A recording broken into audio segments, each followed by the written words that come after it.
Hello बच्चों, तो चलिए इस प्रश्न को पढ़ते हैं। निम्न फलनों का अवकल गुणांक ज्ञात कीजिए। x साइन 2y बराबर y cos 2x। तो यहाँ पर देखो हमें अवकल गुणांक ज्ञात करना है। तो प्रश्न में आगे बढ़ने से पहले इस प्रश्न से संबंधित जो मुख्य उदाहरण है उसकी हम चर्चा कर लेते हैं। देखो मुख्य उदाहरण, तो देखो जब भी हमारे पास में दो फलन गुणा में लिखे हुए हों, अर्थात ux गुणा में vx लिखा हुआ हो, तो इसका हम अवकलन कैसे करते हैं। d/dx ux गुणा vx लिखा हुआ हो, तो पहले हम क्या करते हैं, ux को स्थिर रखते हैं और d/dx अर्थात अवकलन कर देते हैं vx फलन का। फिर हम क्या करते हैं, प्लस में vx को स्थिर रखते हैं और d/dx अवकलन कर देते हैं ux फलन का। ठीक है, तो इस प्रकार करते हैं हम अवकलन। साथ ही साथ देखो जो d/dx साइन एक्स है, अर्थात साइन एक्स का जो अवकलन है वो क्या आता है, कॉस एक्स। साथ ही साथ जो d/dx कॉस एक्स का अवकलन है वो किसके बराबर आता है, माइनस के साइन एक्स के बराबर। तो ये हमें सूत्र पता होने चाहिए यहाँ से। तो अब देखो हम क्या करते हैं, जो हमें दिया हुआ है वो लिख लेते हैं। तो सवाल में क्या बता रहा है कि x साइन 2y किसके बराबर है, y कॉस 2x के। तो देखो दोनों पक्षों में x के सापेक्ष अवकलन करने पर तो यहाँ पर देखो दो फलन गुणा में लिखे हुए हैं, बाएं पक्ष में x गुणा साइन 2y। तो पहले क्या करेंगे, x को स्थिर रखा, फिर साइन 2y का अवकलन करेंगे x के सापेक्ष। तो पहले इसको 2y को एक बार के लिए x मान लेते हैं। तो साइन x का अवकलन क्या होता है, cos x।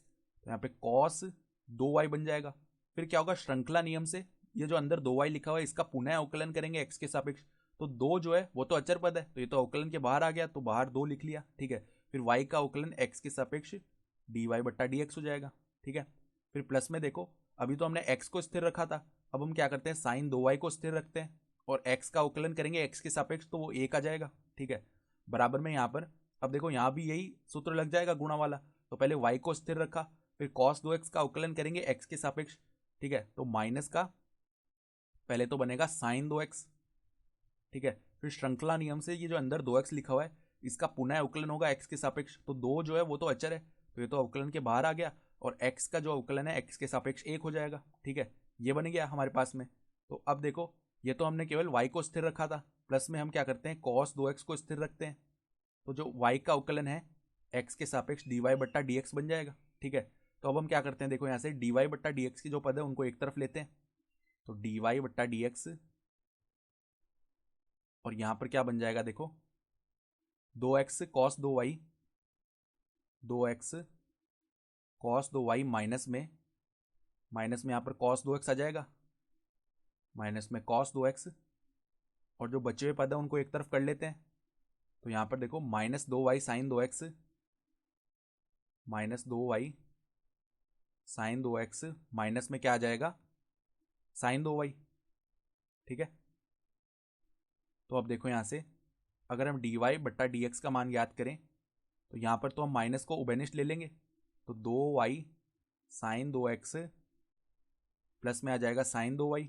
ठीक है, और बट्टा में क्या आ जाएगा, बट्टा में 2x cos 2y माइनस में cos 2x। ठीक है, ये बन गया।